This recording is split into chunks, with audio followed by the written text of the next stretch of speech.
What's up, guys? Thank you so much for tuning into the Coach Fitz podcast. If you like the episode and you find value in it, it would be greatly appreciated if you could go leave a quick review, give it a 5-star if you really enjoy it. If you think it sucks, give it a 1-star. And because I appreciate it so much, if you go ahead and fill out the coaching application by clicking the link in the show notes, I'll give you 2 free weeks of online fitness coaching. So enough of that. Let's get going.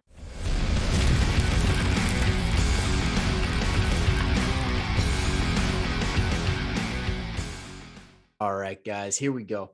Today on the podcast, we're going to be talking about 3 things you could do to get your kids moving. If they're inactive, if they're just glued to the TV, to the PS5, whatever they got in front of them, here are some simple tips you can use to get them off their butt. But before we get to that, first, I want to say a big thank you to Number One. Yeah, Number with like 4 or 5 A's and then the number 1 for leaving an awesome review. This was back from August 16th. I just completely missed it and I apologize. Still learning this whole podcast thing. So anyway, they said, this podcast has given me so many simple tips to lead a healthier lifestyle. Highly recommend. I'm so happy that you're finding some value from this. Really appreciate the review. And like I said in the intro, if you want to take advantage of that 2 free weeks of coaching, go ahead and fill out that application. Anyway, back to what we were talking about before, the 3 things that you can do to get your kids moving.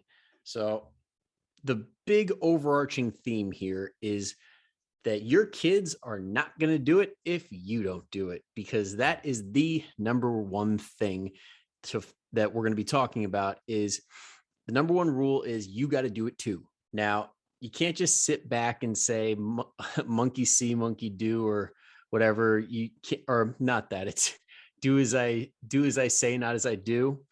That's the one. That doesn't work when it comes to physical activity. Just flip the script. What if they were telling you, hey, mom, get off your ass and go work out, and they were just playing their video games? Wouldn't go over real well, would it? So yeah, if you are interested in exercise, if you like it, if you enjoy moving and staying active, do it in front of your kids. Don't avoid them. I mean, you see it all the time on like Instagram or TikTok, like people bring their little kids into the gym. Now, don't do anything that's not safe. Don't just be clanging and banging with a 1-year-old running around. But that exposure in the beginning, getting them comfortable with the gym and making it way less intimidating, sets good habits for their entire life. And let's say you're working with like a teenager or something, that's okay. If you need to say, hey, mom's going to do a 10-minute walk, come with me. And maybe it works, maybe it doesn't, but hey, you threw it out there and you offered to do it with them. And that leads us into the second thing that you can do, and that is provide incentive. So let's say, no, mom, I don't want to go on a walk. That's so dumb. What if you threw in, oh, by the way, we're walking to Dairy Queen or 7-Eleven and I'll get you whatever you want, or I'll get you one thing, whatever you want. That might be a little bit more enticing. I know, at least for my former fat kid self, I definitely would have gone anything for food. But you could expand on that. It doesn't have to be just like food-based stuff like Dairy Queen or like a convenience store. It could be an event. Let's say your block or 2 over is having a block party. You could go crash it, but that gets you on your feet, gets you moving. Or maybe it's like 4th of July and it's fireworks time. Instead of driving and getting a spot as close as possible to the fireworks, walk a mile or 2. See if you could get some steps in that way. Or I'm trying to think of what else. If you're really close to the high school field and there's a football game on that night and you got a bunch of kids in like elementary and middle school, they might enjoy going to see a football game, a baseball game, basketball game at the local high school. Walk there, do something, or do a lap or 2 around the track while it's going on, if that's allowed. I remember being a player and seeing people walking around the track during a Saturday or Sunday football game when I was in PAL, and I'm like, what the hell are they doing? And looking back, I'm like, damn, they had it down. Watch your kid and get steps in. Pretty good. And if you have some rowdy kids, that gives them something to do instead of getting in trouble during the game. And then the number 3 is making simple tasks a little bit harder. And that again goes into the walking around, making extra effort where you can. So let's say you're going to the grocery store for the weekly grocery haul. Instead of parking as close as possible, park as far away as you possibly can. Get a couple extra steps in. Your kids are probably not going to be a big fan of it, but hey, they don't really have an option in that case. They came along for the ride, so you call the shots. And if they want to bitch and complain about it, they still got to walk while they do it. Um, Another one is taking the stairs. So if you can, try and take the stairs whenever possible. I know one thing that me and my cousin used to do that worked immensely to tire us out and to get a lot of activity in. Props to Aunt Patty, because she kind of just let us run with it. See what I did there? Run with it. And I guess we were probably a little bit better behaved because of that. So it's very smart on you, Aunt Patty. But me and my cousin Ryan would sprint the stairs when we would get home to the complex that him and my Aunt Patty lived in. We would run up the stairs as fast as we freaking could. And we would be gassed by the time we got up there, because it was like 3 flights of stairs. And for a 10-year-old with like legs that are 10-year-old size, that's a lot. That is a whole lot. Now, I can't say I won every race, but I won most of them because I was a little bit older. But I was gassed at the end. When I got up there, I was huffing and puffing.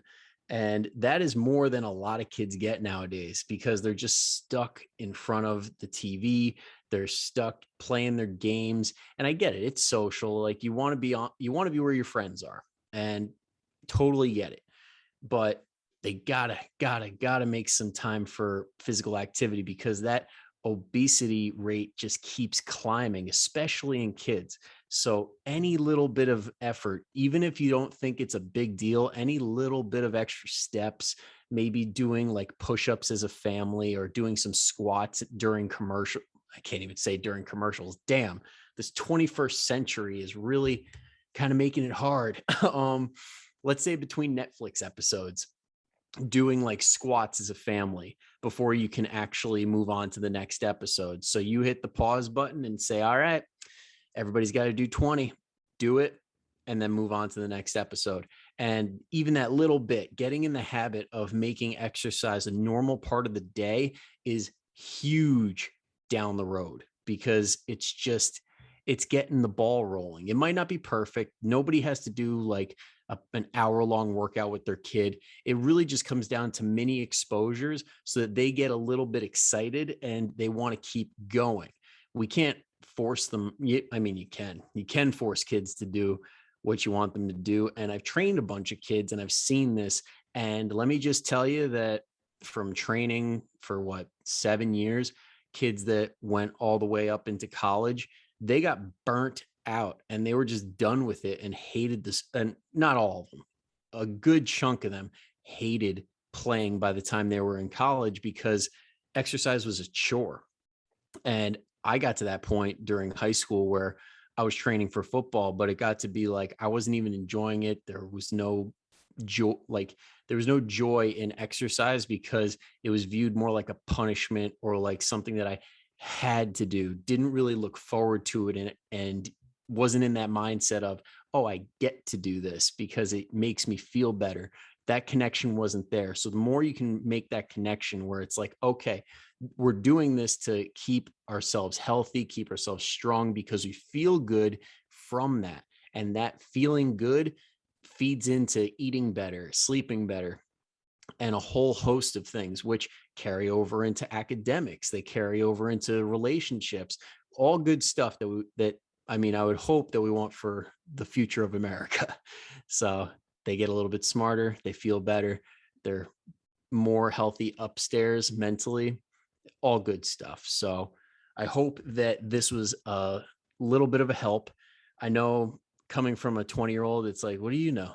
Well, I've trained a good number of kids, and this is just stuff that I've seen because I coach their parents too. And I noticed the certain kids, they do a little bit better because they actually enjoy it. And I just take notes. I just tried to figure out what the parents were doing that was working. And a lot of them were very hands off. They just said, listen, like dad or mom works out and I enjoy it and I'm really strong and I'm really liking it. And the kids are like, wait.